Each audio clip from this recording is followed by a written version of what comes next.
Retreat નો programme મારો આ બીજો છે, પણ બહુ જ સરસ છે. અને મેડિટેશન તો આલાગ્રાંડ, આપણને લાગે કોઈ દુનિયામાં બીજી જ દુનિયામાં જતા રહ્યા. અને બધા જ પ્રોગ્રામ બહુ જ સરસ થાય છે અને મજા આવે છે. આત્મા નમસ્તે.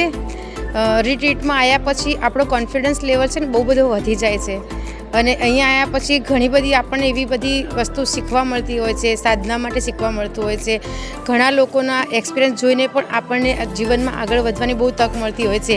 અને ખરેખર જે લોકો આ મિસ કરે છે એવું લાગે છે કે દુનિયામાં કશું જ નથી જોયું. રિટ્રીટ એટલે તો બહુ જ મોટી વસ્તુ છે અને દરેક વ્યક્તિને આવવું જ જોઈએ. અને અહીંયા આવવા માટે એમને અરાટિક કરવું જ જોઈએ. અને અરાટિક કર્યા પછી જો અહીંયા રિટ્રીટમાં આવે તો એને ખબર પડે કે દુનિયા શું ચીજ છે, સાધના શું ચીજ છે અને આપણે જીવનમાં કેવી રીતે આગળ વધવું જોઈએ. પ્લીઝ બધા જલ્દી ફટાફટ આવો અને આપણે બધા સાથે એન્જોય કરીએ. Thank you. આત્મા નમસ્તે. મેં ફર્સ્ટ ટાઈમ રિટ્રીટ જોઈન કર્યો છે, પણ એનું મેનેજમેન્ટ બહુ સરસ છે અને હિમાંશુ સરના ટીચિંગ અને માસ્ટરના બ્લેસિંગથી મને બહુ જ શીખવા મળ્યું અને બહુ જ કોન્ફિડન્ટ અને એકદમ રિલીફ મહેસૂસ કરું છું. Thank you. आत्मा नमस्ते. ये मेरा सेकंड रिट्रीट था और ये जो मेडिटेशन और टीचिंग्स है इसका एक्सपीरियंस आप वर्ड्स में नहीं बता सकते.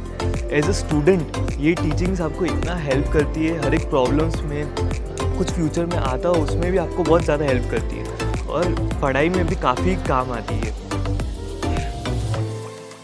આત્મા નમસ્તે.